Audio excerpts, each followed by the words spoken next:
Penggolongan gangguan jiwa menurut PPDGJ dan DSM-4. Sebelum saya melanjutkan presentasi saya memperkenalkan diri. Nama saya Muhammad Azizul Fikri, lokal dari 3A, Poltekkes Kemenkes RI Padang. Apa itu gangguan jiwa? Gangguan jiwa, konsep gangguan jiwa dari PPDGJ 2 yang merujuk ke DSM-3, sindrom atau perilaku otopsikologik seseorang yang secara klinik cukup bermakna dan yang secara khas berkaitan dengan suatu gejala penderitaan atau henti daya di dalam satu atau lebih fungsi yang penting dari manusia. Disimpulkan bahwa disfungsi dalam segi perilaku, psikologik atau biologik, dan gangguan itu tidak semata-mata terletak di dalam hubungan antara orang itu dengan masyarakat. Sehingga gangguan jiwa adalah suatu perubahan yang menyebabkan adanya gangguan pada fungsi jiwa yang menimbulkan penderitaan atau individu hambatan dalam melaksanakan peran sosialnya. Penyebab gangguan jiwa.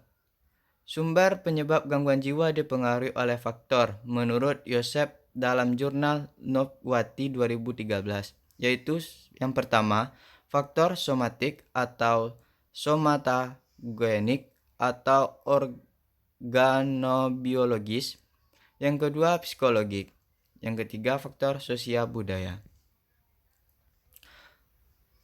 Klasifikasi gangguan jiwa menurut PPDGJ 3 sebagai berikut. Yang pertama adalah gangguan mental organik dan sistematik. Ciri khas etiologi organik atau fisik jelas, primer atau sekunder. Yang kedua, skizofrenia, gangguan skizotipal dan gangguan waham. Ciri khasnya adalah gejala psikotik. Etiologi organik tidak jelas. Yang ketiga, gangguan suasana perasaan. Ciri khasnya adalah gejala gangguan afek atau psikotik dan non-psikotik. Yang keempat adalah gangguan neurotik, gangguan somatoform, dan gangguan stres. Ciri khas adalah gejala non-psikotik, etiologi, dan organik. Yang kelima, sindrom perilaku yang berhubungan dengan gangguan fisiologis dan faktor fisik. Ciri khasnya adalah gejala disfungsi, fisiologi, etiologi non-organik. Yang keenam adalah gangguan kepribadian dan perilaku masa dewasa. Ciri khasnya adalah gejala perilaku, etiologi non-organik. Yang ketujuh, retardasi mental. Ciri khas gejala perkembangan IQ, onset masa kanak.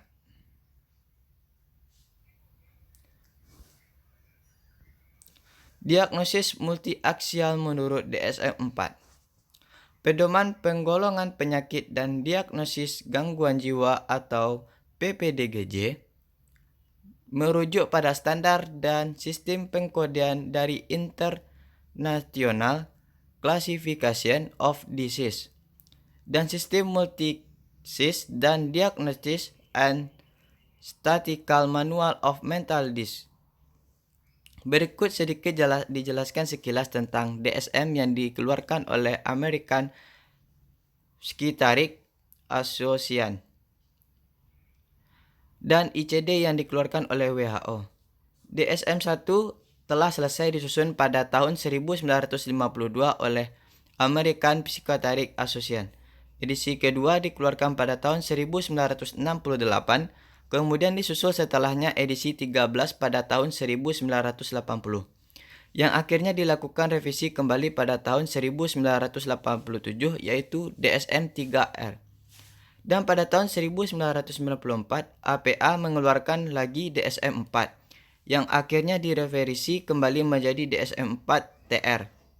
Pada tahun 2000, DSM-4 dan DSM-4-TR dikeluarkan setelah melalui persetujuan dengan ICD 9-CM.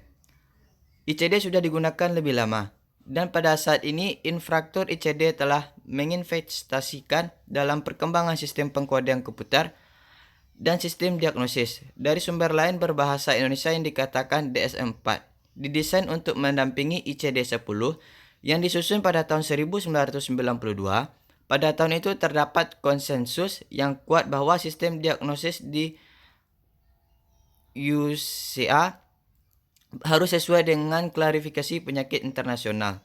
Sedangkan ICD-10 merupakan sistem klasifikasi tertinggi yang digunakan di Eropa dan negara-negara lain di dunia.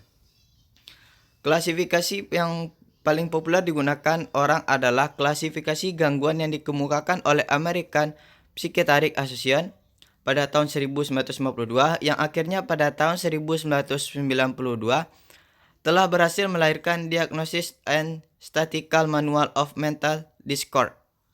Setelah mengalami 3 kali revisi sejak tahun 1979 di Indonesia, pemerintah telah berhasil melahirkan klasifikasi gangguan jiwa yang memuat gangguan kejiwaan yang disebut PPDGJ atau Pedoman Penggolongan Diagnostik Gangguan Jiwa, yang saat ini telah secara resmi digunakan adalah PPDGJ.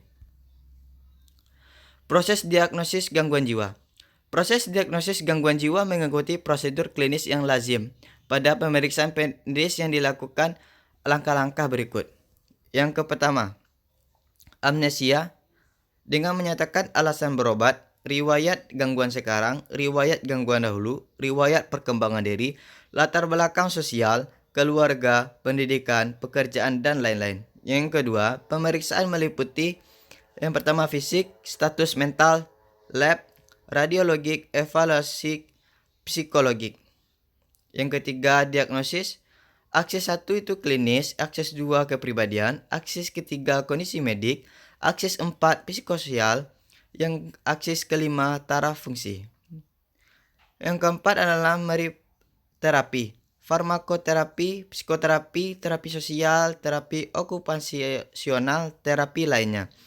Yang kelima tindak lanjut, evaluasi terapi, evaluasi diagnosis. Dengan rumusan matematis dapat disimpulkan bahwa diagnosis sama dengan amnesia ditambah pemeriksaan. Sekian, terima kasih.